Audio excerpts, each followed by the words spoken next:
ಜಾತಿ ಮಗಲ್ಲ ನಮ್ಮೆಗೆರಿ ತಿಳಿದಂಗ ಹದಿರಿಲ್ಲ ಅವೇ ದೊಡ್ಡಿದು ಅಲ್ಲ ಅದು ಅಲ್ಲ ನಿಮ್ಮಪ್ಪ ಡೋಲಲ್ಲ ಅಂಜಿಕೆ ನನಗಿಲ್ಲ ನಾ ಏನ್ ಹೆದ್ರುನಿ ಇಂಥದ್ಕೆಲ್ಲ ಹೆದ್ರಲ್ಲ ನಾನು ಅವೇನ್ ದೊಡ್ಡಿದು ಅಲ್ಲ ಅದು ಅಲ್ಲ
ಮದರಂಗಿ ನಮ್ಮ ರಾಮನ ಸಾವುಕಾರ ಮನೆತನ ಪರಿಸ್ಥಿತಿ ನೆನಪಿಸಿಕೊಂಡರೆ ನನ್ನ ದುಃಖ ತಡ್ಕೋಕ್ಕಾಗವಲ್ದು.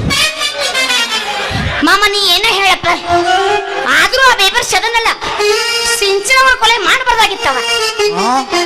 ಯಾರಲ್ಲೇ ನಮ್ಮ ಸಿಂಚನ ಅವರನ್ನು ಕೊಲೆ ಮಾಡಿದವರು? ಲೇ ನನಗೇನು ಗೊತ್ತು? ನೀನೇ ಹೇಳಿದಲ್ಲ. ಲೇ ಸಿಂಚನವರ ಕೊಲೆ ಆಗಿತ್ತಂತ ಹೇಳಿ ನನಗಷ್ಟ ಅಲ್ಲ, ಹಾ. ಇಡೀ ಊರಿಗೆ ಗೊತ್ತೈತಿ. ಗೊತ್ತೈತೇನಪ್ಪ ನಿಮ್ಗೆ? ಯಾರು ಮಾಡ್ಯಾರ ಅಂತ ನೋಡಕ್ ಹೋಗಿದ್ದೆ.